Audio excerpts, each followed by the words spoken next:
Yorana et bienvenue pour ce nouveau numéro de Ça pousse au Fénois, le MAG. Aujourd'hui, j'ai le plaisir d'être accueillie ici, à Papara, dans une serre, et même chez le premier des serristes à Tahiti. C'est en effet la société HortiPlus qui a initié à Tahiti la culture sous serre dans les années 80.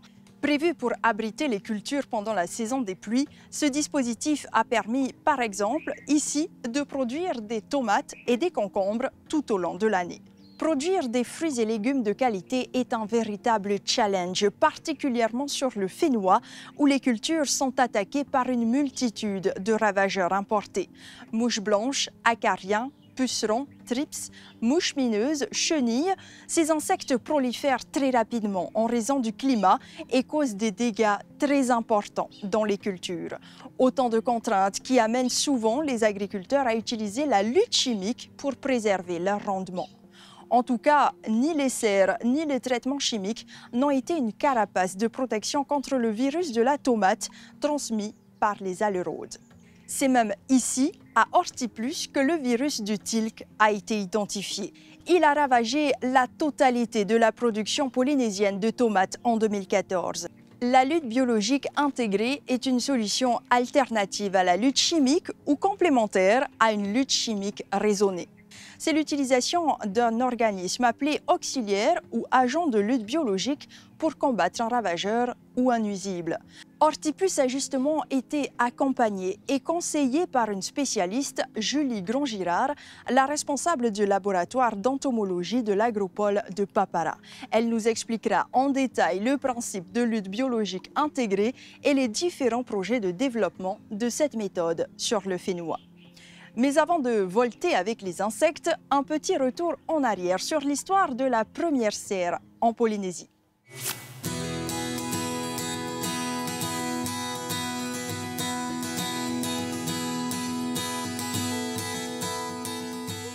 Mon père a fondé la société HortiPlus dans les années 80, après avoir constaté un besoin croissant du marché en légumes, notamment les salades. Et puis, il a fait venir des serres de Hollande pour son projet de tomates. Les serres telles qu'il les a fait venir en structure acier avec du verre, avec un système d'irrigation moderne, c'était vraiment les premières serres sur le territoire.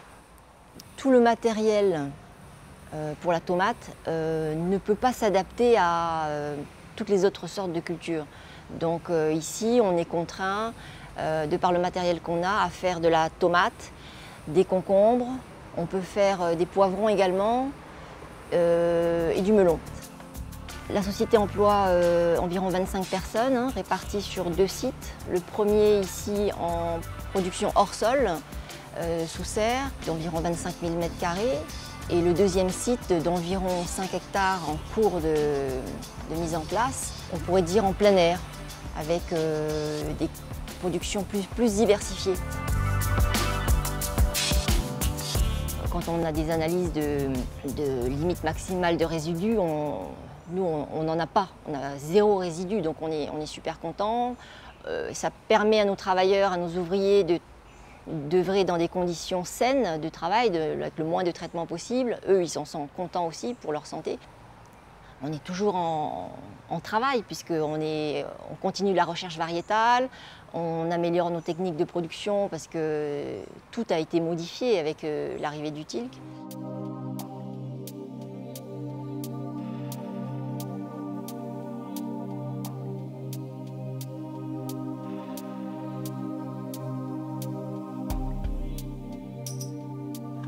Donc voilà un exemple de tilk sur tomate.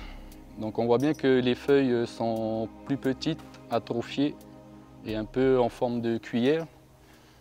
Et là à côté vous avez un pied qui est normal avec des feuilles plus grosses. Donc le fait d'avoir les feuilles plus petites, ça réduit la photosynthèse, ça raccourcit les pieds et du coup la nouaison est moins bonne, ça fait des petites tomates. Voilà, ça fragilise la plante, quoi. Donc on a été obligé de mettre en place des protocoles sanitaires pour essayer d'éviter la propagation du tilk.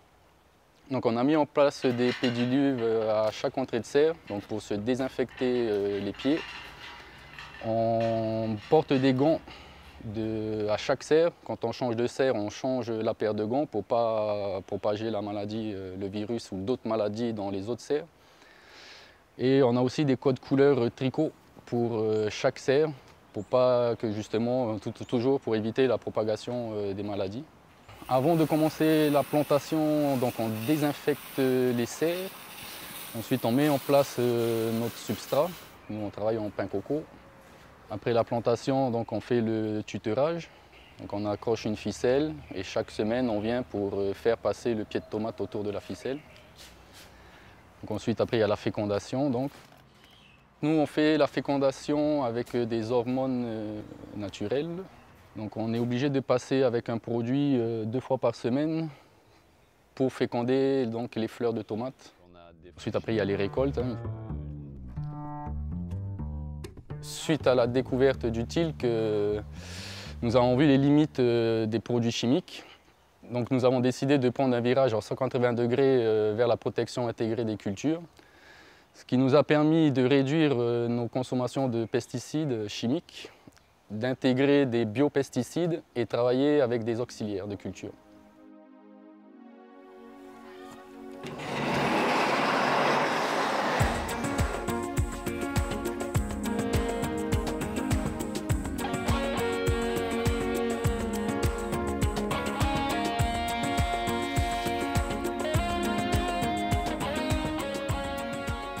En fait, là, je suis en train de faire les observations, donc l'identification des ennemis et vérifier que les auxiliaires sont bien présents et justement s'occupent des ravageurs.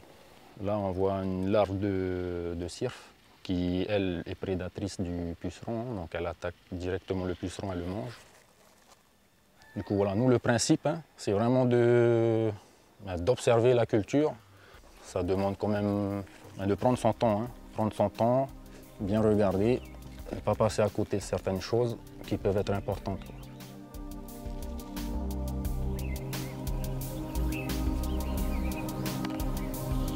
Donc là, ici, on est sur le site 2 de HortiPlus, où on reste quand même en hors-sol. Où là, le but du site 2, c'est la diversification au niveau production, avec la mise en place de bonnes fleuries, avec des choix d'espèces à mettre en place. On est plus sur du mellifère, donc pour attirer les abeilles, parce qu'on en a besoin pour la fécondation des courgettes. Et en même temps, les plantes mellifères apparemment sont plutôt favorables à l'installation des auxiliaires parasitoïdes. Donc les auxiliaires parasitoïdes, ce sont les espèces de micro-guêpes. Et comme ce sont des micro-guêpes, elles ont besoin de nectar, donc elles peuvent aller se manger, on va dire, dans les bandes fleuries et se réfugier si jamais il fait trop chaud ou qu'il y ait des intempéries. Nous essayons de sensibiliser l'équipe non seulement à la reconnaissance des ravageurs, des maladies, mais également aux auxiliaires, reconnaissance des auxiliaires. Est-ce que les auxiliaires sont présents ou pas? Donc ils ont pu voir que sur le site 2, il y avait déjà des auxiliaires implantés naturellement sur l'exploitation. Donc ils ont pu les recenser au niveau des cultures avec l'aide de Julie Grand-Girard de la DAG, c'est l'entomologiste de la DAG. Donc elle venait régulièrement faire des observations, identifier d'éventuels auxiliaires présents.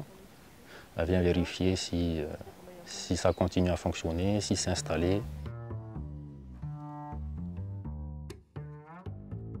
Planète, c'est une plante refuge qui est intéressante parce qu'elle va attirer les cirfes qui mangent les pucerons et des coccinelles. Donc en fait sur les plantes refuges, ça va être beaucoup des plantes aromatiques ou des plantes à fleurs. On va trouver des auxiliaires qui viennent se nourrir du pollen et du nectar ou qu'ils vont trouver d'autres insectes sur lesquels ils peuvent se nourrir, ce qui fait qu'il n'y a pas encore de ravageurs dans la culture, ils sont déjà présents et ils vont être du coup plus efficaces parce qu'ils seront déjà sur site quand le ravageur va arriver.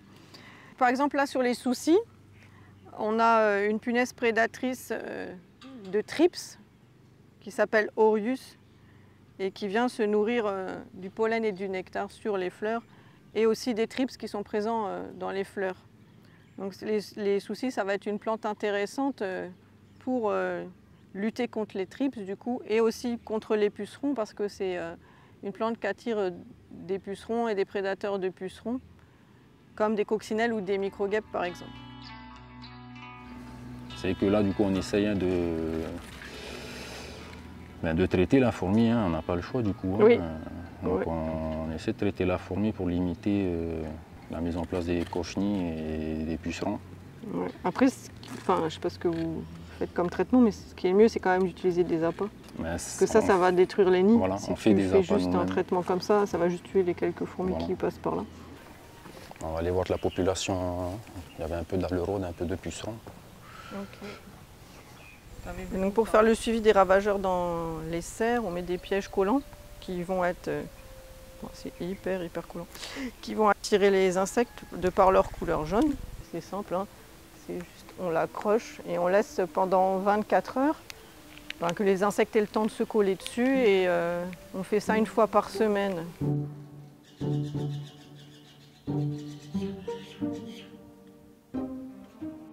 Donc là, les nouveaux projets qu'on a à la direction de l'agriculture, c'est de développer des auxiliaires pour le maraîchage, puisque c'est là qu'il y a les plus gros problèmes d'insectes ravageurs.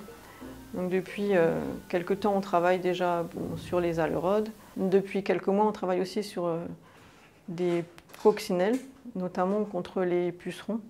Donc il faut savoir que ça prend plusieurs années pour pouvoir après diffuser les auxiliaires, parce qu'il faut d'abord connaître leur biologie et maîtriser des techniques d'élevage. Donc ça, c'est une première étape. Et après, il y a l'étape de lâcher, où on doit faire des tests pour savoir combien il faut en lâcher, selon la densité de pucerons, et combien de points de lâcher, selon la taille de la parcelle, etc. Voilà, tout ça, ça prend plusieurs mois, chaque expérimentation en elle-même. Donc là, on est encore à la phase de consolider les méthodes d'élevage, et on va bientôt commencer les tests de prédation sur les pucerons.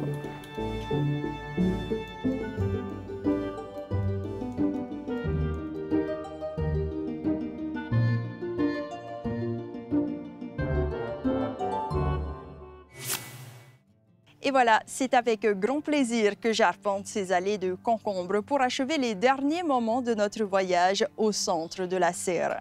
À très vite pour une nouvelle étape de Ça pousse au Fénois, l'émission qui nous emmène sur les 5 archipels au cœur de notre terre et nos racines, Maurururua et Yamit Eiti Arwi.